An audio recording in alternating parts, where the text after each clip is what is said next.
안녕하세요, 구독자 여러분. 오늘 들려드릴 이야기는 인간의 탐욕과 오만이 어떻게 한 가정을 파멸로 이끌고 결국 자신들이 판 무덤에 스스로가 어떻게 매장당하게 되는지 보여주는 이야기입니다. 사람의 가치를 단순히 눈앞의 재산이나 직급으로 재단하고 타인의 인격을 무자비하게 짓밟았던 자들의 처참한 말로를 통해 진정한 사필귀정이 무엇인지 지금부터 시작해 보도록 하겠습니다. 저는 올해 35살의 평범한 직장인입니다. 중소기업 영업직으로 일하고 있고 한 달 실수령액은 300만 원 남짓이었습니다. 많다고 할 수는 없었지만 이 돈이 부끄러웠던 적은 단 한 번도 없었어요. 이른 아침부터 늦은 밤까지 발바닥에 땀이 나도록 뛰어다니며 정직하게 땀 흘려 번 돈이었으니까요.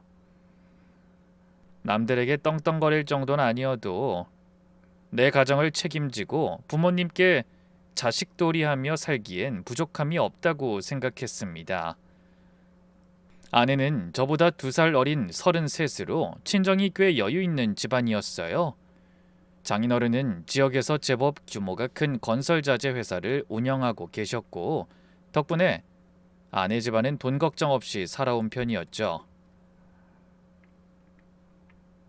장모는 전업주부였는데 친정 재력을 등에 업고 친인척 사이에서 목에 힘을 주고 사는 스타일이었습니다. 처가 식구들은 연애 때부터 저를 그리 탐탁치 않게 여겼어요. 우리 딸이 뭐가 아쉬워서 중소기업 월급쟁이한테 시집을 가느냐는 말을 제 귀에 들어가도록 내뱉기도 했습니다.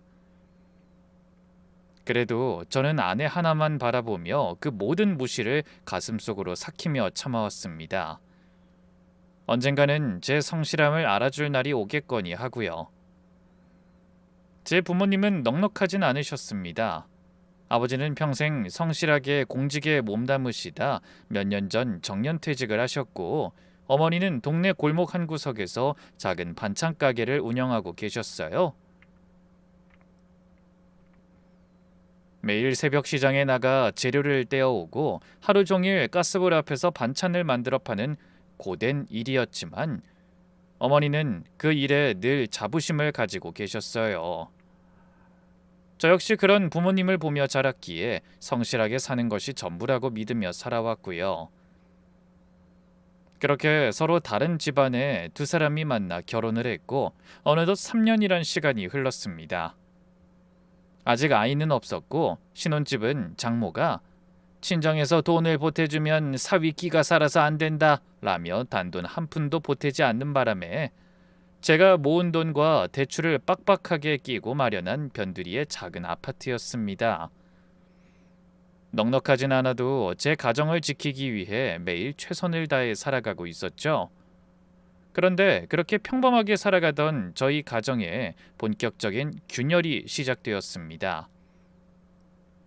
저희 부부의 결혼 생활을 송두리째 뒤흔든 첫 번째 갈등은 처가 대소사나 명절 때마다 벌어지는 노골적인 사위 차별에서 시작되었습니다.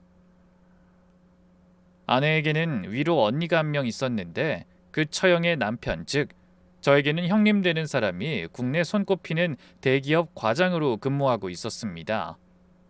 처가 식구들에게 그 형님은 처가의 자랑이었고 중소기업 영업직인 저는 처가의 격을 떨어뜨리는 불청객 취급을 받기 일쑤더군요. 명절이나 처가 행사가 있어 처갓집 문을 열고 들어설 때부터 그 차별의 서막은 시작되었습니다. 장모는 형님이 온다는 연락만 오면 하던 일을 멈추고 현관문 앞까지 마중을 나가며 귀한 손님 대접을 했더라고요. 하지만 그보다 몇 시간 먼저 도착해 처갓집 도배며 무거운 짐을 날라두고 있던 저에게는 눈길 한번 주지 않곤 했었죠. 제가 땀을 뻘뻘 흘리며 인사를 건네도 고개만 까딱할 뿐이었고 이내 차가운 목소리로 명령을 내리더군요. 이서방, 거기 서서 멀뚱멀뚱 쳐다보지만 말고 저기 베란다에 있는 쌀통이랑 무거운 짐들 다용도실로 다 옮겨놔. 그리고 주방에 들어가서 잡다한 일도 좀 하고. 김서방은 큰 회사 다니느라 손목 쓰면 안 되니까 그런 굳은 일은 자네가 빠릿빠릿하게 움직여서 다 해야지. 눈치가 그렇게 없어서 어떡하나. 이런 차별뿐만이 아니었어요. 물건 하나를 받아도 대하는 태도가 극과 극이었습니다. 형님이 사온 명절 선물은 거실 한복판에 올려두고 온 동네 자랑을 늘어놓더라고요. 반면 제 어머니가 며칠 밤을 새워 정성껏 포장해 보내주신 음식들은 쳐다보지도 않았습니다. 오히려 눈살을 찌푸리며 이렇게 말하곤 했죠. 아우, 이게 무슨 냄새야? 명절에 반찬가게 음식을 왜 이 아파트로 들고 오게 하니? 이서방, 이거 저기 다용도실 구석에 처박아둬라. 우리 집은 이런 음식 안 먹으니까 나중에 자네가 집에 가져가든지 해. 평소엔 저에게 반찬 좀 가지고 오라고 워낙 성화라 어머니도 신경 써서 챙겨주신 음식들인데 말입니다. 심지어 반찬 가게에서 파는 음식이 아닌 따로 다 마련한 것들이었습니다. 제 어머니가 아들 기죽지 말라고 정성껏 만든 음식을 쓰레기 취급하는 모습을 보며 가슴이 무너졌습니다. 장모의 행동은 식사 자리에서 절정을 이루더라고요.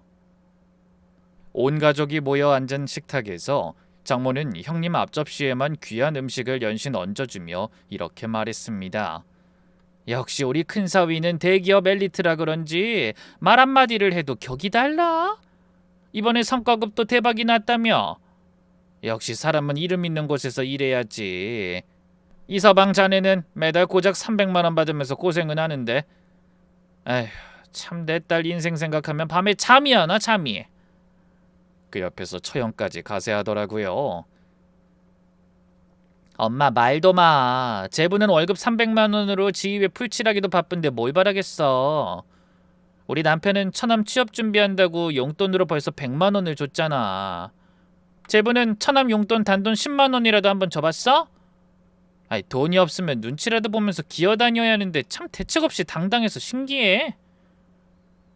참고로 처남은 군대를 다녀온 지 수년이 지났음에도 아직 취업 준비조차 제대로 하지 않고 집에서 빈둥대는 30살짜리였습니다. 그럼에도 처가 식구들 눈에는 그런 처남보다 매달 성실하게 돈 버는 제가 더 한심해 보이는 모양이었습니다. 처남 역시 저를 우습게 보긴 마찬가지였습니다. 작은 매형은 잘 알지도 못하면서 중소기업 마인드로 저한테 훈수 두지 마세요. 저는 큰형님처럼 대기업 갈거라 작은 매형 같은 영업직은 관심도 없거든요. 조언을 들으려면 큰형님한텐 들어야지. 월 300번은 작은 매형 말을 들으면 제 인생도 그렇게 될 거 아니에요. 가장 제 편이 되어줘야 할 아내마저도 달랐습니다. 다들 그만 좀 해. 그렇지 않아도 기죽어 지내는 사람인데 우리 집에만 다녀오면 더 기죽는단 말이야. 우리 남편이 월 300만 원 벌고 싶어서 버는 것도 아니고 우리 남편은 돈은 못 버는 대신 사람이 착하잖아. 이처럼 제 편을 들어주는 척하지만 현실은 처가 식구들과 함께 저를 놀리고 있는 것과 마찬가지였어요. 기분은 당연히 점점 더 나빠져만 갔고 장모는 거기서 그치지 않더라고요. 내가 보니까 돈 못 버는 남편은 처음부터 길을 확실히 꺾어놔야 해. 면전에 대고 이런 말을 중얼거린 장모는 곧이어 저를 보며 이런 말을 하더군요. 이서방, 자네는 내 딸한테 평생 감사하며 살아야 해. 이런 집안 딸이 자네 같은 중소기업 월급쟁이한테 시집와준 것만으로도 조상신이 도운 거니까. 더 이상은 참을 수가 없었어요. 저는 참다 못해 들고 있던 숟가락을 식탁 위에 소리나게 내려놓으며 입을 열었죠. 어머님, 저도 한 말씀 드려도 될까요? 제가 300만 원을 버는 건 맞습니다. 그런데 그 돈이 누구 손 벌려서 받은 돈도 아니고 남한테 민폐 끼쳐서 번 돈도 아니에요. 매일 제 발로 뛰어서 정직하게 번 돈인데 그게 그렇게 부끄러운 일인지 전 잘 모르겠습니다. 그리고 한 가지만 더 말씀드리자면 전 어머님 딸한테 잘해주려고 이 자리에 온 사람이지 머슴으로 온 사람 아닙니다. 식탁이 순간 조용해졌어요. 장모는 눈을 크게 뜨며 절 쳐다봤고 처형은 어이없다는 듯 피식 웃더라고요. 아내는 제 팔을 잡아당기며 눈치를 줬지만 저는 시선을 피하지 않았죠. 할 말은 했고 후회는 없었어요. 그날 처갓집을 나오며 저는 차 안에서 단 한마디도 하지 않았어요. 가슴속에서는 처가 식구들에 대한 깊은 소외감과 남편을 지켜주긴커녕 오히려 몰아세운 아내에 대한 첫 번째 상처가 묵직하게 가라앉았죠. 그런데 이게 끝이 아니었어요. 앞으로 벌어질 일들에 비하면 그날은 그저 시작에 불과했습니다. 그날 이후 저와 아내 사이에는 숨막히는 침묵만이 흘렀습니다. 하지만 저는 가정을 지키겠다는 일념 하나로 묵묵히 회사 일에만 집중하며 버텼죠. 그러던 어느 날, 제 영혼을 통째로 갈아버리는 두 번째 대형 갈등이 터지고야 말았습니다. 그것도 아내가 저 없는 줄 알고 자기 친정 장모와 통화하며 제 부모님과 어머니의 피땀 어린 반찬 가게를 차마 입에 담지도 못할 쓰레기 취급하며 무시하는 현장을 제가 직접 두 눈과 귀로 목격한 사건이었죠. 그날은 유독 거래처 미팅이 일찍 끝나 평소보다 1시간 이상 일찍 퇴근한 날이었습니다. 도어락을 조용히 누르고 집 안으로 들어서는데 거실은 고요했고 안방문이 살짝 닫힌 틈 사이로 아내의 날카로운 흥분된 목소리가 흘러나오고 있더군요. 아내는 장모와 전화통화를 하고 있었는데 그 대화 내용이 제 귀에 꽂히는 순간 저는 제자리에 얼어붙을 수밖에 없었습니다. 엄마 말도 마. 오늘 시어머니가 또 그 구질구질한 반찬 가게에서 파는 반찬 쪼가리들 택배로 보낸 거 있지? 나 진짜 그거 볼 때마다 창피해 죽겠어. 동네 시장 바닥에서 아줌마들이 상대하며 만든 음식이라 그런지 시부모 만나고 집에 오면 내 몸에서까지 그 특유의 짠내가 배어나는 것 같아서 구역질 난다니까? 왜 그렇게 격식 없고 구질구질하게 사는지를 몰라. 아내는 가식적인 웃음소리를 내며 제 어머니의 인생 그 자체인 반찬 가게를 철저하게 비하하고 있더라고요. 장모의 신이 난 목소리가 수화기 너머로 흘러나오는지 아내의 망언은 멈추지 않고 더욱더 수위를 높여갔습니다. 버리긴 어떻게 버려. 남편이 가만히 있을 것 같아? 꼴랑 300만 원 벌어오면서 어찌나 으스대는지. 지가 무슨 대단한 가장이라도 됐냥 월급날마다 어깨에 힘주는 꼴 보면 가소로워 죽겠어. 형부처럼 대기업이라도 다녔으면 얼마나 좋아. 돈 걱정은 덜하면서 살 텐데. 그랬으면 시어머니가 해다주는 반찬을 그냥 먹기만 하겠어? 아니 내가 반찬을 해다 드렸겠지. 자신을 위해 평생 성실하게 살아오신 제 부모님의 존엄성을 무참히 짓밟는 아내의 고백을 듣는 순간 제 머릿속은 하얗게 타들어갔고 피가 거꾸로 솟구쳐 올랐습니다. 온몸이 분노로 부들부들 떨렸고 더 이상 들을 가치도 없다고 판단한 저는 안방문을 거칠게 열며 안으로 들어갔죠.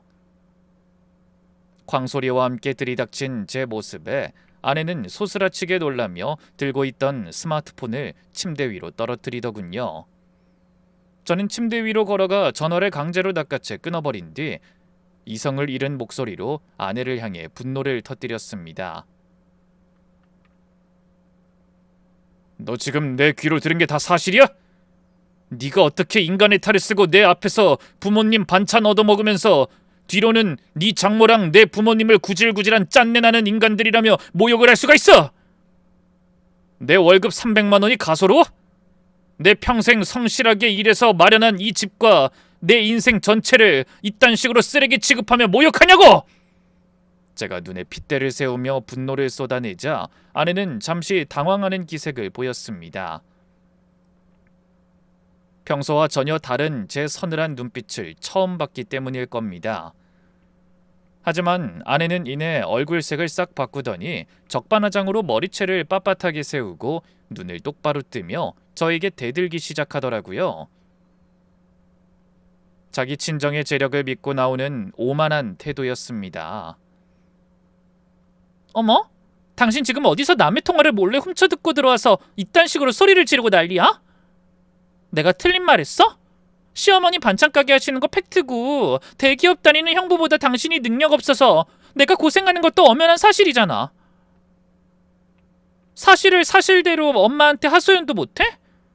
왜 사람 귀찮게 남의 사생활에 캐묻고 난리야?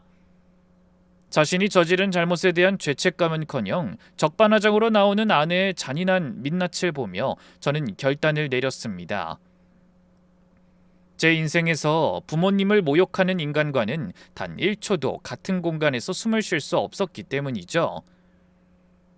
저는 이성이 끊어지는 그 와중에도 소름 끼칠 정도로 차갑고 가라앉은 목소리로 아내를 내려다보며 쏘아붙였습니다.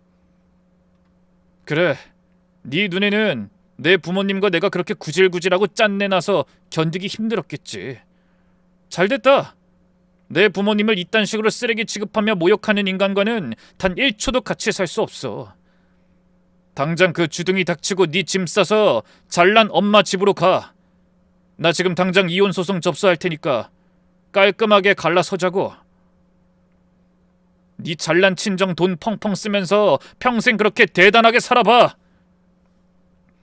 말을 끝내자마자 제가 휴대폰을 꺼내들어 아예 그 자리에서 이혼 전문 변호사 사무실 번호를 누르고 통화 버튼을 누르려 하자 상황이 장난이 아님을 직감한 아내의 얼굴이 순식간에 사색이 되더군요. 제 뜻대로 떵떵거리며 살다가 이혼녀 타이틀을 달고 친정으로 돌아갔을 때 장모와 처형에게 당할 수모, 그리고 주변의 눈총이 그제야 두려웠던 모양입니다. 아내는 제가 진짜로 번호를 누르는 모습을 보더니 제 손목을 다급하게 붙잡고 침대 바닥에 무릎을 꿇은 채 눈물을 쏟아내며 처절하게 싹싹 빌기 시작하더라고요. 당신, 내가 잘못했어. 내가 미쳤었나 봐. 엄마가 평소에 당신 무시하니까 나도 모르게 동조해서 마음에도 없는 소리를 짓거린 거야. 진짜 본심이 아니었어. 다시는 시댁 무시 안 할게. 시어머니 반찬 가게 하시는 것도 다 존경하고 감사하게 생각할게. 제발 한 번만, 이번 한 번만 용서해줘. 응? 이혼만은 제발 하지 말아줘. 눈물 콧물 다 짜내며 제 발밑에서 기어다니며 비는 아내를 보는데 순간 제 마음이 복잡해지더라고요. 당장이라도 전화를 걸어 끝장내고 싶었지만 겁에 질려 덜덜 떨고 있는 모습을 보니 이렇게 이혼하는 게 맞나 하는 생각에 그냥 한숨이 푹 나왔습니다.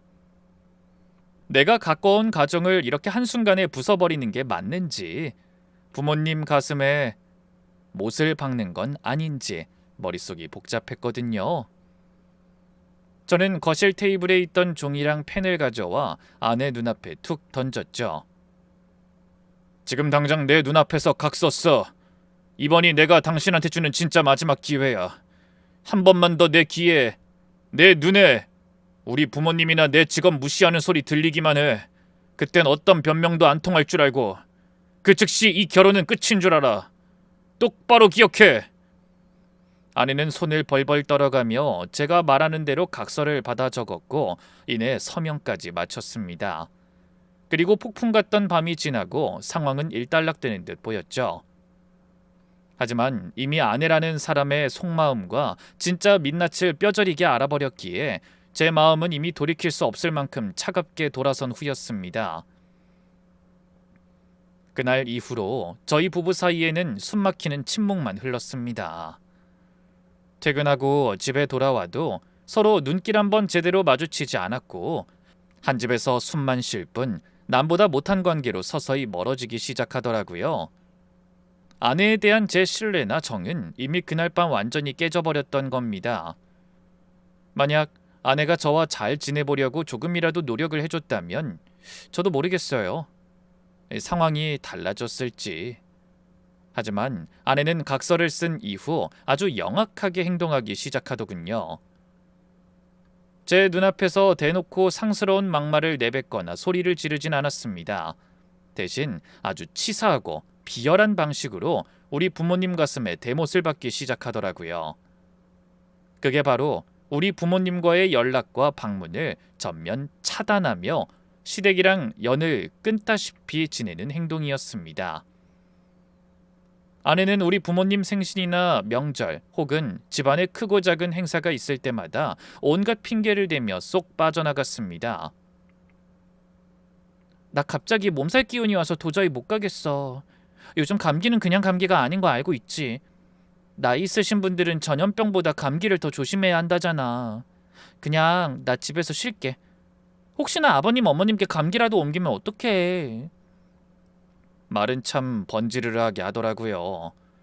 겉으로는 마치 시부모님 건강을 끔찍하게 생각해서 배려하는 척 핑계를 대며 속으론 영악하게 시댁을 따돌리는데 그 가식적인 태도가 얄미움을 넘어 소름이 돋을 지경이었습니다.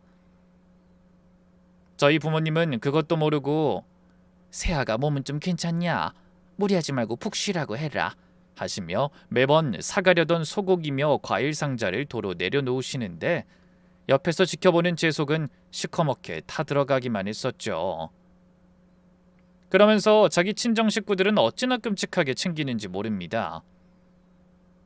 주말만 되면 저한테 묻지도 않고 상의도 없이 장모와 처형이 부르는 전화 한 통에 신이 나서 옷을 챙겨 입고 밖으로 튀어나가더군요. 그야말로 친정의 영혼까지 올인한 행보였습니다.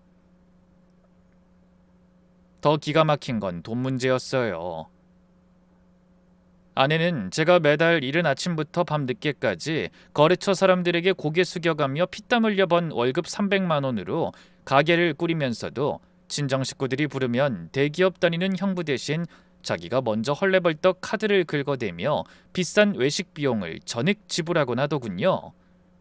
심지어 취업 준비도 안 하고 방구석에서 노는 30살짜리 백수 처남 녀석에게는 우리 매형들 사이에서 기죽지 마! 라며 제 돈으로 수십만 원씩 용돈까지 남몰래 챙겨주고 있었습니다. 당연히 뭐라고 하기도 했어요. 하지만 그때마다 아내는 반성하긴커녕 도리어 더 적반하장으로 큰 소리를 치며 뻔뻔하게 나오더군요. 매번 형부만 돈을 쓰는데 그럼 우린 맨날 얻어먹고만 있어? 우리도 가끔은 사야 할 거 아니야. 원래는 당신이 같이 와서 대기업 다니는 형부한테 근사하게 대접도 하고 그래야 하는데 내가 당신 생각해서 혼자 가지고 계산까지 알아서 다 해주는 거잖아. 누가 아예 쓰지 말래? 그냥 제발 형편에 맞게 적당히 좀 쓰라는 거잖아. 월급 받아서 처가 식구들 먹여 살리는데 다 쓸 거야? 내 월급 300만 원 꼬박 다 당신 혼자 쓰고 있는 건 알기나 해? 제발 절약 좀 해. 적금까진 바라지도 않으니까 적어도 다달이 마이너스는 안 돼야 할 거 아니야. 알겠어. 잔소리 좀 그만해. 대충 눈치껏 아껴 쓸 테니까. 하지만 대답만 그러할 뿐 제 말을 귓등으로도 안 듣던 아내의 선 넘는 행동은 갈수록 심해지더군요. 나중엔 아예 대놓고 친정 장모님 댁에서 자고 오겠다며 주말마다 외박을 아주 밥 먹듯이 하기 시작한 것이었습니다. 금요일 퇴근길부터 시작해서 일요일 늦은 밤이 되어서야 느지막이 집으로 기어 들어오기 일쑤였고 내가 사는 이 집이 신혼집인지 아니면 독신자 자취방 룸메이트 숙소인지 분간이 안 갈 정도였죠. 아내는 아내로서의 최소한의 도리마저 쓰레기통에 완전히 팽개쳐버린 상태였습니다.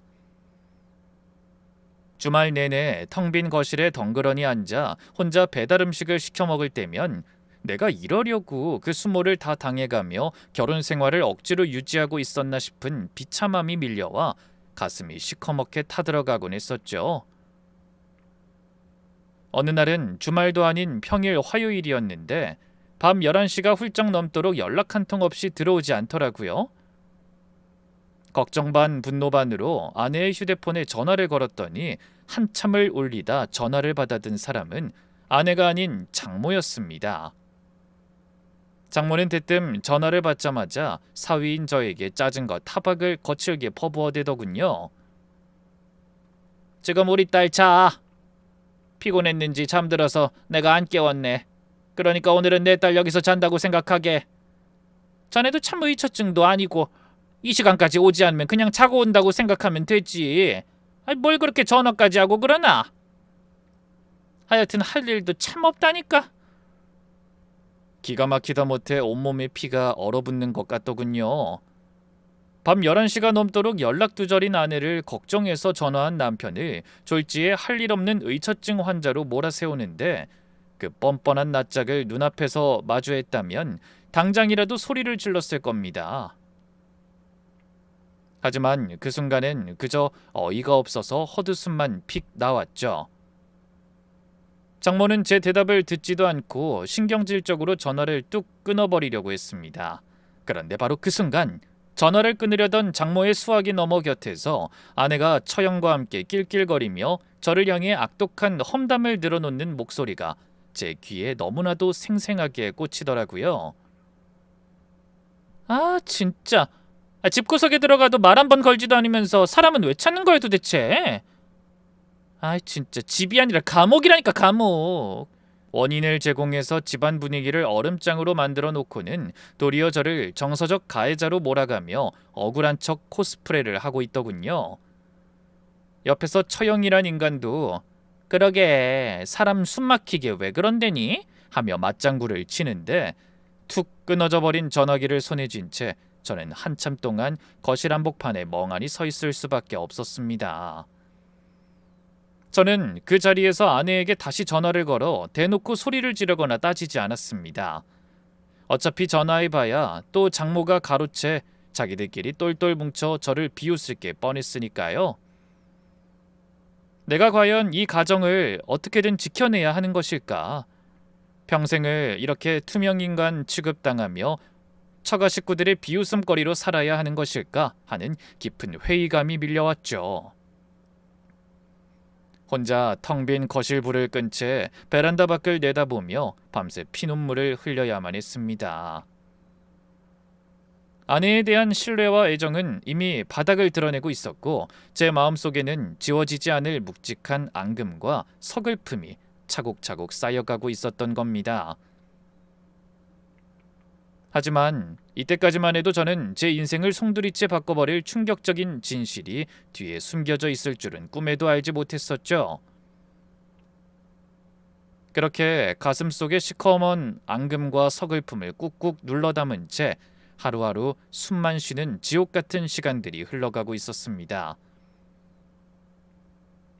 아내와 저는 한 집구석에 살면서도 투명인간이나 다름없었고 저는 그저 묵묵히 회사 영업 일에만 영혼을 갈아 넣으며 버티고 있었죠. 그러던 어느 주말 마침내 제 가슴속 시한폭탄의 도화선에 불을 붙여버린 제 인생 최대의 참혹한 사건이 터지고야 말았습니다.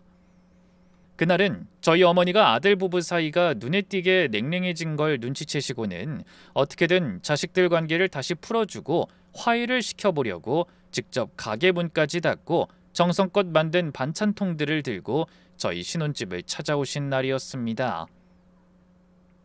평소 아들이 좋아하는 고기 반찬이며 며느리 입맛에 맞춘 깔끔한 나물들까지 바리바리 싸들고 먼 길을 오신 거였죠. 그런데 하필이면 딱 그 시각 제 신혼집 거실에는 주말을 맞아 제 허락도 없이 뻔뻔하게 기어들어온 장모와 처형 그리고 처남 녀석까지 처가 식구들이 떼거지로 몰려와 아내가 차려준 비싼 배달 음식을 처먹으며 저와 저희 부모님 험담을 안주 삼아 까대고 있던 중이었습니다. 어머니는 도어락 번호키를 누르려다가 거실 안에서 흘러나오는 자신과 자식을 향한 그 추악한 폭언들을 문 앞에서 고스란히 다 전해 들으셨던 겁니다. 엄마 말도 마. 요즘 걔 집구석에서 시위라도 하는지 나한테 말 한마디 안 걸어. 월 300만 원 버는 주제에 자존심만 살아서는. 사사건건 내 가계부 쓰는 거나 간섭하려 들고 아주 숨이 막혀 죽겠다니까. 지가 대기업 다니는 형부만큼 벌어다 주기를 뭐래. 진짜 집이 아니라 감옥이 따로 없어. 아내의 날카로운 목소리에 이어 장모라는 인간은 한술 더 뜨며 걸레 같은 입술을 놀려대고 있더군요. 아유, 그러니까 내가 뭐라 그랬니? 처음부터 길을 확실하게 꺾어놨어야지.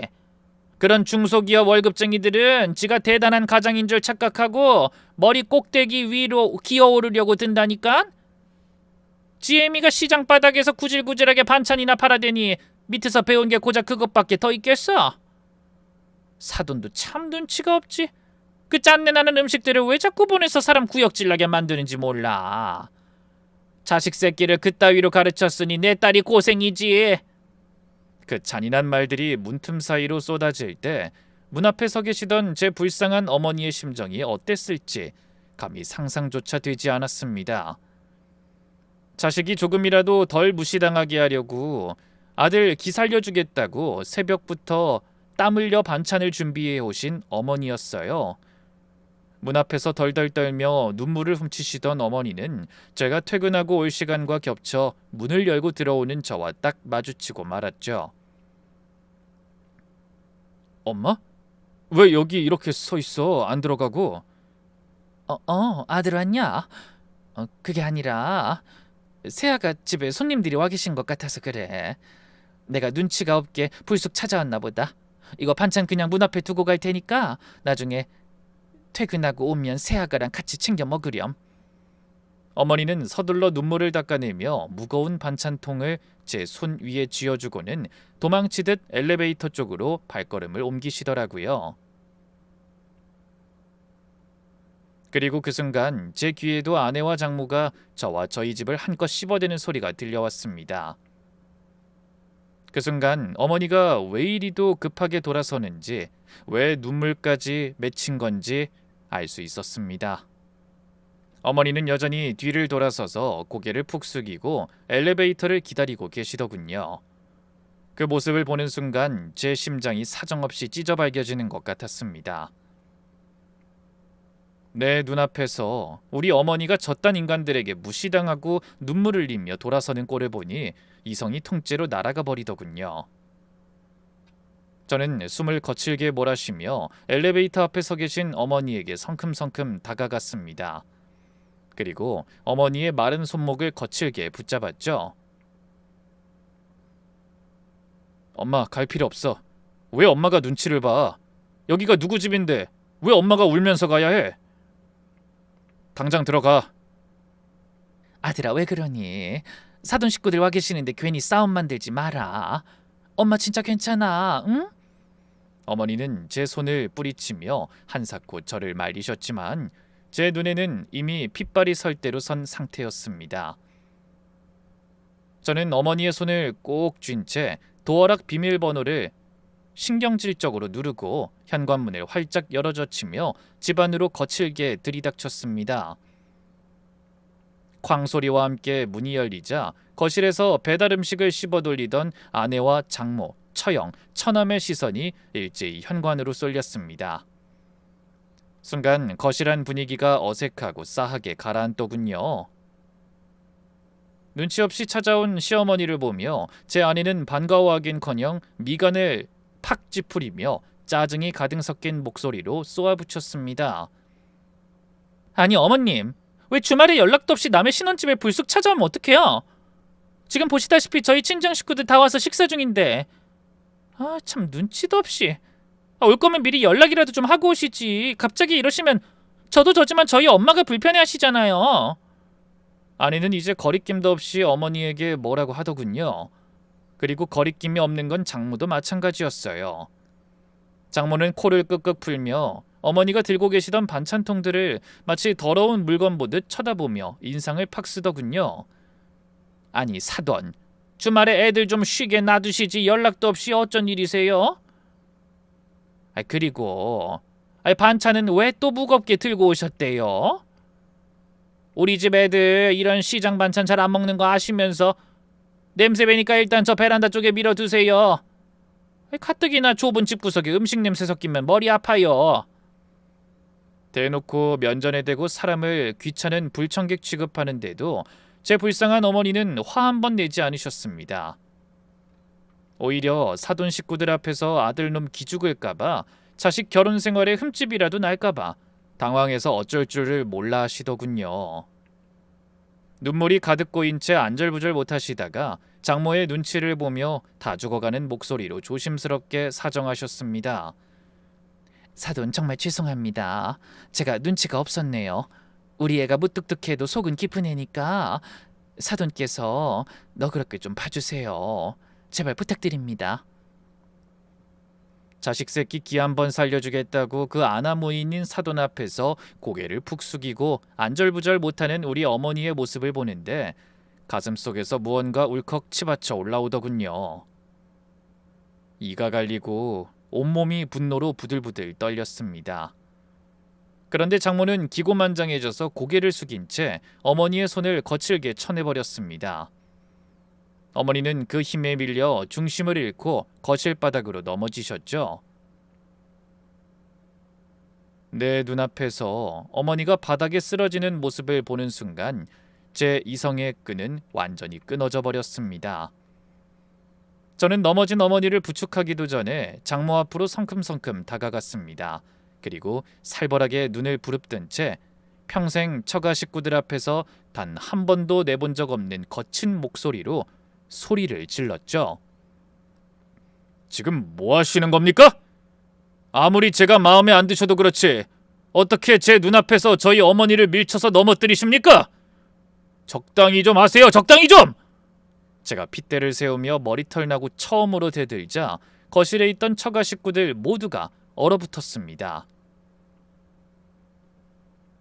장모 역시 사위가 눈을 부릅뜨고 소리를 지르니까 순간 당황한 듯 멈칫하더군요. 하지만 이내 기가 찬다는 듯 헛웃음을 짓더니 도리어 손가락질을 해대며 저에게 악을 쓰기 시작했습니다. 뭐? 적당히? 이게 눈에 뵈는 게 없나 봐? 어디서 사위놈이 장모한테 눈을 부릅뜨고 고함을 질러? 양심이 있으면 자네가 먼저 앞장서서 미안하다고 빌어야 하는 거 아니야? 그 푼돈 벌 거면서 이따위로 굴 거면 당장 이혼해! 당장 내 딸 인생에서 사라지라고!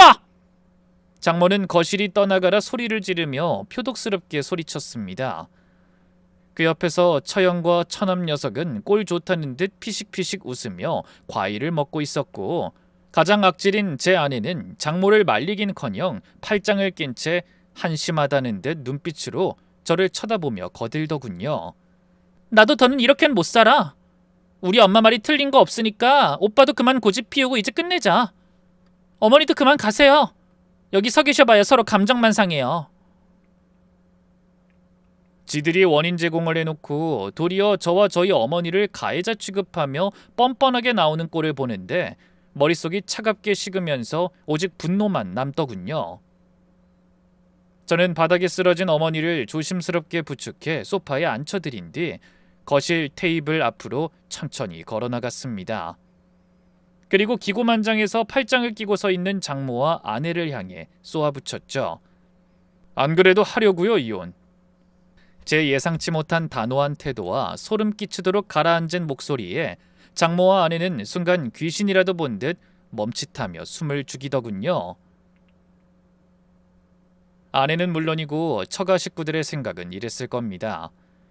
어머니가 집에 오는 것도 아예 원천 차단하고 이혼이란 말을 입에 올림으로써 아내가 그랬듯이 저도 아내에게 빌 줄 알았던 거겠죠.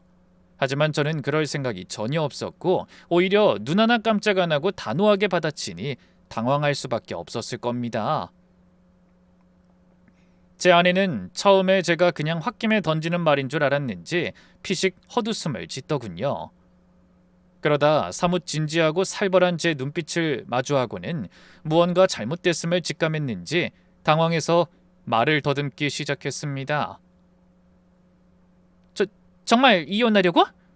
당신 나랑 이혼할 수 있어? 네가 먼저 하자며. 너도 할 수 있어서 이혼하자고 한 거 아니야? 너도 할 수 있는 이혼 나라고 왜 못해? 진작 이혼하고 싶었는데 그래도 내가 내 손으로 꾸린 가정이고 내가 책임지기로 한 여자니까 끝까지 어떻게든 가보려고 버틴 거야. 근데 네 입으로 이렇게 끝내주니까 나도 차라리 속이 후련하네. 그래, 해, 이혼. 저는 한치의 망설임도 없이 단호하게 쐐기를 박아버린 뒤 옆에서 여전히 소리 없이 눈물만 흘리고 계시는 어머니를 부축해 그 집을 나왔습니다. 엘리베이터가 닫히는 순간까지 뒤에서 장모와 아내가 멍하니 굳어있는 모습을 보는데 가슴속에 얹혀있던 체중이 쑥 내려가는 기분이 들더군요. 사실 제가 이렇게 일말의 미련도 없이 칼같이 이혼을 결심하게 된 건 방금 전 집구석에서 눈으로 목격한 그 인간들의 파렴치한 행동 말고도 결정적인 다른 이유가 또 있었습니다.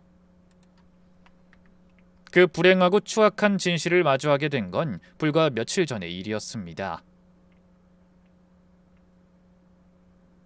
그날 저녁 퇴근을 앞두고 아내에게 전화를 걸었을 때였습니다.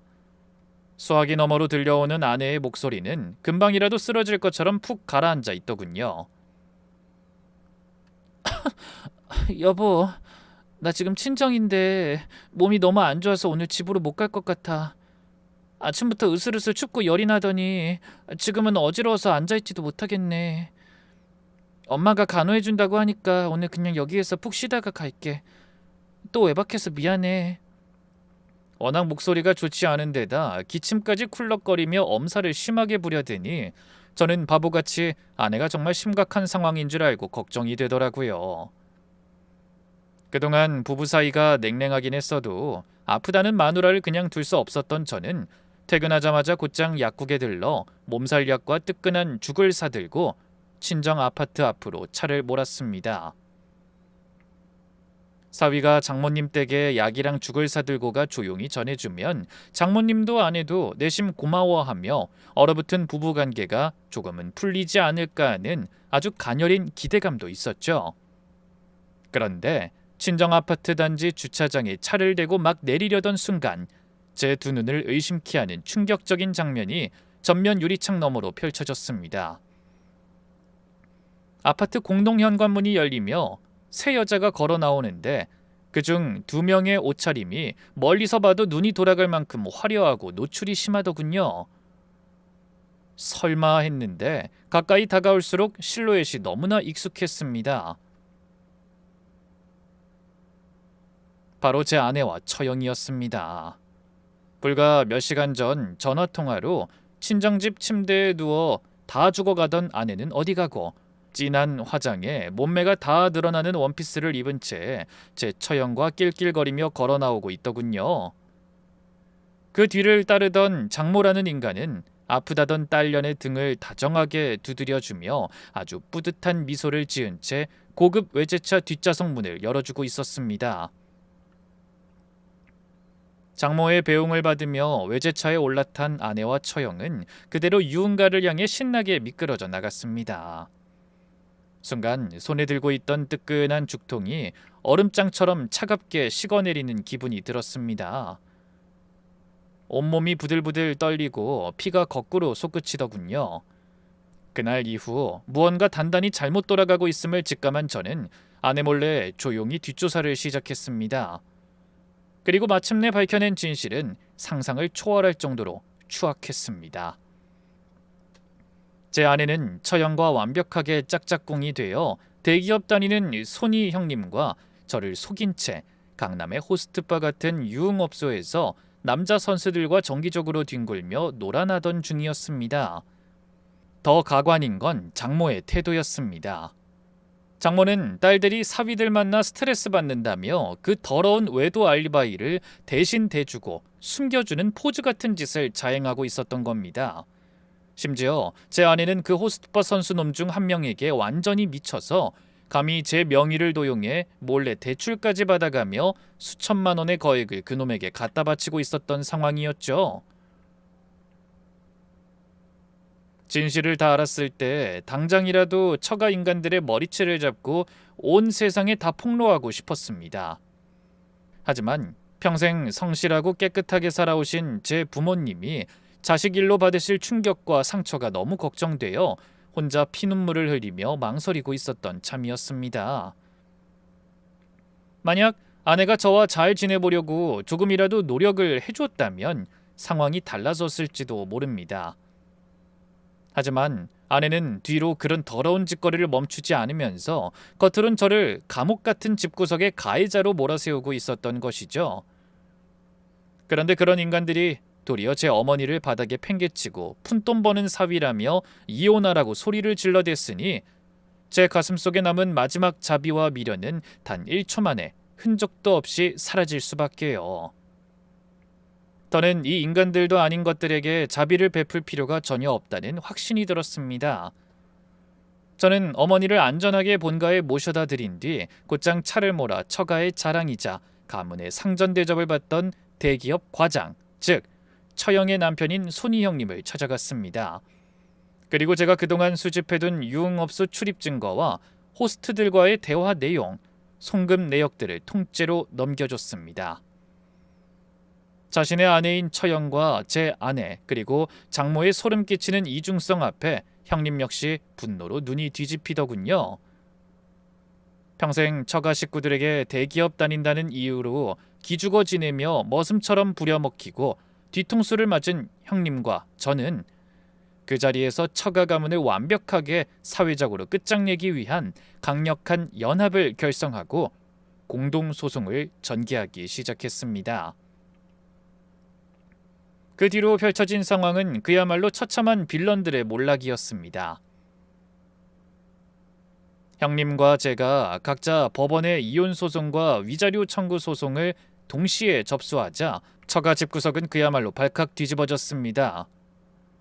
자기들이 완벽하게 속이고 바보 취급하던 사위가 며칠 전부터 모든 증거를 쥐고 덫을 놓고 있었다는 사실을 알게 되자 아내는 사시나무 떨듯 떨며 제 바짓가랑이를 붙잡고 늘어지더군요. 여보, 이거 다 오해야. 내가 잠깐 미쳤었나 봐. 그놈들이 나한테 약을 탄 건지 뭔지 나 정말 정신이 나갔었어. 한 번만, 진짜 한 번만 용서해주면 안 돼? 오해? 네가 처형이랑 짝짝꿍돼서 강남 호스트바 들락거린 게 오해야? 내 명의까지 도용해서 그 선수놈한테 수천만 원 갖다 바친 건 뭔데? 그딴 짓이나 하고 다녔던 주제에 감히 뭐? 네 엄마가 짠내가 나? 더러워? 냄새가 난다고? 참나, 거기에다 이혼? 왜? 내가 이혼하자고 하면 내가 네가 나한테 그랬던 것처럼 울고불고 매달릴 줄 알았냐?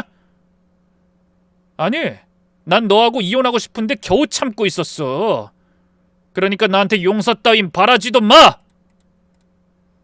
제가 냉정하게 몰아붙이자 아내는 얼굴이 하얗게 질려 아무 말도 못했습니다. 옆에 서 있던 장모 역시 제가 내민 유흥업소 출입 블랙박스 영상, 호스트들과 나눈 대화, 송금 내역서 사본을 보더니 얼굴이 흑빛으로 변하더군요. 빼도 박도 못할 증거 앞에 더는 발뺌할 수 없다는 걸 깨달은 장모는 대번에 무릎을 꿇으며 제 손을 붙잡고 울고불고 빌기 시작했습니다. 아이고 이서방, 내가 잘못했네. 내가 늙어서 잠시 망령이 들어서 그랬어. 자네 어머니 밀친 것도 정말 고의가 아니었네. 내가 자네 어머니 찾아가서 무릎 꿇고 사죄할 테니까 제발 이 소송 좀 취하해 주게. 어찌됐든 내 딸 살려야 할 거 아닌가? 한 번만 불쌍히 여겨주게, 응? 사위가 아니라 남남입니다. 자식 교육 그렇게 시켜놓고 이제 와서 누굴 불쌍히 여겨달라는 겁니까? 그리고 저희 어머니 밀쳐서 넘어뜨리신 거 절대로 그냥 안 넘어갑니다. 법원에서 뵀으면 좋겠네요. 손 치우세요. 제가 차갑게 손을 쳐내자 장모는 바닥에 납작 엎드려 제 바짓가랑이를 다시 붙잡으며 억지 눈물을 짜내더군요. 이서방, 자네도 알다시피 내가 자식들 위하는 마음이 좀 유별나서 그랬네. 난 그저 애들이 사위들 눈치 보느라 스트레스 받아 하니까 불쌍한 마음에 스트레스 좀 풀게 도와주려 했던 것뿐이야. 엄마 마음에 내 딸 자식 숨통 좀 틔워주려다가 일이 이렇게 커진 걸 어쩌겠나. 어쨌든 내가 생각이 너무 짧았고 전부 잘못했네. 내가 이렇게 무릎 꿇고 빌 테니까 제발 내 얼굴을 봐서라도 이번 한 번만 덮어주게. 장모의 입에서 나온 그 기가 막힌 궤변에 저는 황당해서 헛웃음이 터져나왔습니다. 허, 장모님, 제가 지금 장모님 얼굴 봐서 봐줘야 합니까? 장모님 얼굴에 뭐가 그렇게 잘난 게 묻어 있어서요? 사위들 돈줄 취급하면서 뒤로는 딸년들 바람 피우게 알리바이 대주고 포주짓거리 하신 그 얼굴이요? 그것도 모자라 사위 집구석 알기를 우습게 알고 우리 엄마한테 그따위로 함부로 대하셨습니까? 장모님이 하신 짓은 엄마가 아니라 범죄예요, 범죄! 이서방, 자네가 어떻게 말을 그리 모질게 하나? 옆에서 지켜보던 아내까지 가세해 대성통곡을 하며 빌어댔지만 제 가슴속에는 이미 그 어떤 자비심도 남아있지 않았습니다. 자식 교육 그따위로 시켜놓고 이제 와서 모성애로 포장하지 마세요. 역겨우니까. 당신들이 지은 죄 법대로 고스란히 돌려받을 준비나 하세요. 장모와 아내가 거실 바닥에 주저앉아 대성통곡을 하며 빌어댔지만 저는 냉정하게 그 자리를 뿌리치고 나왔습니다. 우선 제 소송은 일사천리로 진행되었습니다. 법정에서 아내의 유책 사유는 100% 인정되었고 위자료는 물론 재산 분할에서도 저희가 완벽하게 이겼습니다. 이 과정에서 장모 역시 제 어머니를 밀쳐 넘어뜨린 건 폭행과 모욕죄 처벌까지 받게 되며 아내와 장모 두 인간은 말 그대로 완벽하게 나락으로 떨어졌습니다. 뒤늦게 제 소송 과정을 지켜보며 제정신이 아닌 상태로 떨고 있는 처형은 화살이 곧 자신에게도 날아올 것을 직감하고 비명이 터졌을 겁니다. 상황이 이쯤 되자 다급해진 처형은 형님이 다니는 대기업 회사 로비까지 무작정 쫓아가서 눈물로 싹싹 빌었다고 하더군요. 여보, 내가 미쳤었나 봐. 내가 다 잘못했어. 그 일은 그냥 동생이 가자고 바람을 넣어서 어쩌다 분위기에 휩쓸려 몇 번 따라간 것뿐이야. 나 정말 그 이상으로 선 넘은 적은 단 한 번도 없었어. 여보, 제발 내 말 좀 믿어줘. 응? 동네 창피하게 회사까지 와서 이럴 일은 아니잖아. 소송만은 취하해줘, 여보. 회사 동료들이 다 보는 앞에서 무릎까지 꿇고 옷자락을 붙잡으며 울고불고 난리를 치자 형님은 헛웃음을 터뜨리며 처형의 손을 차갑게 뿌리쳤다고 합니다. 분위기에 휩쓸려 몇 번 따라가? 선을 안 넘어? 당신이 그 유흥업소 놈들이랑 깔깔거리면서 찍은 사진에 대화 캡처본까지 내 손에 다 들어와 있는데 어디서 끝까지 거짓말이야? 그건 그냥 장난으로 받아준 거야. 우리가 같이 보낸 세월이 얼만데 고작 그런 일로 나한테 이래. 내가 앞으로 정말 집에서 조용히 살림만 하면서 당신한테 속죄할 테니까 제발 한 번만 용서해줘, 여보. 나 진짜 갈 데도 없어. 그걸 왜 나한테 그래? 그 어린 놈한테 가서 살려달라고 해. 당신이 이때까지 준 용돈이면 당신한테 도움 정도는 줘야 할 텐데. 어쨌든 나는 당신 같은 정신 나간 여자랑 살 생각 없으니까 찾아오지 마. 다음엔 이렇게 안 보내. 또 찾아오면 경찰 부를 거니까 각오해. 알겠어? 처형이 바닥에 주저앉아 악을 쓰며 매달렸지만 이미 마음이 굳은 형님의 눈빛에는 일말의 동정심도 남아있지 않았다고 하더군요. 형님은 소란을 피우는 처형을 벌레 보듯 내려다보며 곧바로 보안 요원을 불러 차갑게 끌어내버렸고 그 길로 한치의 망설임도 없이 이혼 소송을 끝까지 밀고 나갔습니다. 그 뒤로 이어진 상황은 깔끔하고 거침없었습니다. 형님이 칼을 뽑아들고 이혼 소송을 강하게 밀어붙이자 처가집 구석의 마지막 보루였던 대기업 과장 사위라는 동아줄마저 완벽하게 끊어지게 된 것이죠. 결국 법정은 형님과 저 두 사위의 손을 들어줬습니다. 평생 두 사위 피를 빨아먹으며 딸들 앞세워 기고만장하던 장모는 졸지에 두 딸을 모두 이혼녀로 가문에 복귀시키게 되었습니다. 게다가 제 어머니를 다치게 한 대가로 형사처벌을 달게 받았음은 물론이고 두 사위가 제기한 소송에서 거액의 위자료 배상 판결까지 줄줄이 떨어지면서 그 오만하던 처가 가문은 완벽하게 몰락의 길을 걷게 되었습니다. 모든 법적 절차가 끝난 날 저는 평생 처가 인간들의 무시 속에서도 묵묵히 자식만을 바라보며 피눈물을 흘리셔야 했던 저희 어머니를 모시고 교외의 한적하고 조용한 식당을 찾았습니다. 정갈하게 차려진 음식을 앞에 두고도 어머니는 여전히 미안함과 걱정이 가득한 눈빛으로 가만히 제 손을 꼭 잡아주시더군요. 아들아, 엄마 때문에 네 귀한 결혼 생활이 이렇게 깨진 것 같아서 엄마 가슴이 너무 아프다. 내가 그때 조금만 참고 눈치껏 그냥 돌아섰어야 했는데 다 이 못난 엄마 탓인 것만 같구나. 어머니의 주름진 손을 마주 잡으며 저는 단호하고도 따뜻하게 말씀드렸습니다. 엄마 무슨 소리야. 그 인간들 진작부터 뒤로 온갖 더러운 짓 다 하면서 나 철저하게 속이고 기만하던 쓰레기들이었어. 엄마 덕분에 내가 마침내 눈을 뜨고 그 끔찍한 지옥 구덩이에서 탈출할 수 있었던 거야.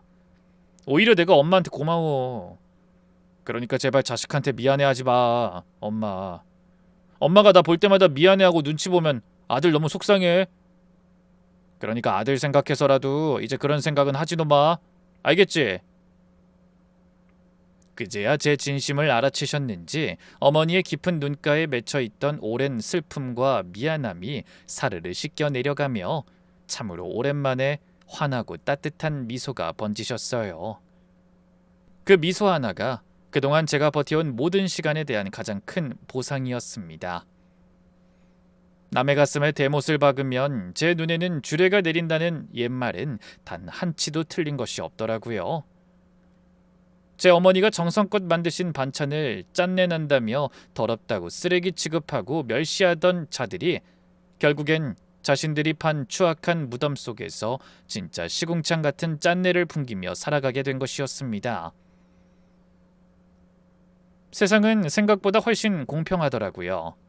그리고 그들이 그토록 구질구질하다고 비하했던 저희 어머니의 반찬 가게는 요즘 오히려 손맛이 좋다고 입소문이 나면서 대형 백화점 팝업 스토어 입점 제한까지 들어올 정도로 나날이 번창하고 있어요.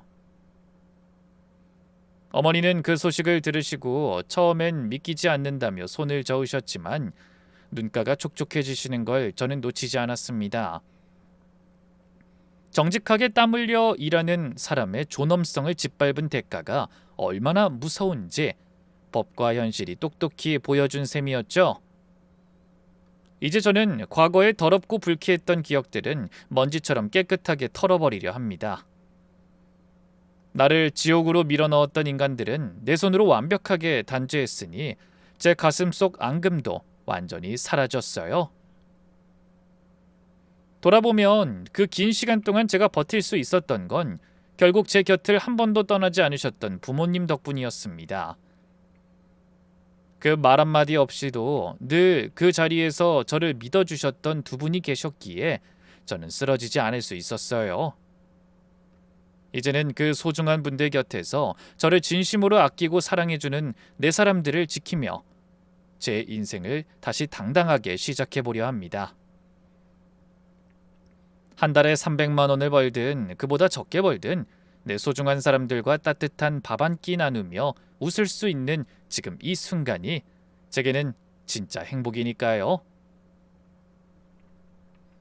긴 시간 동안 제 사연에 함께 분노해 주시고 든든한 내 편이 되어 끝까지 들어주신 구독자 여러분께 진심으로 감사드립니다. 여러분의 가정에는 늘 오만과 탐욕 대신 따뜻한 존중과 정직한 행복만이 가득하시길 진심으로 기원하겠습니다. 항상 건강하십시오. 감사합니다.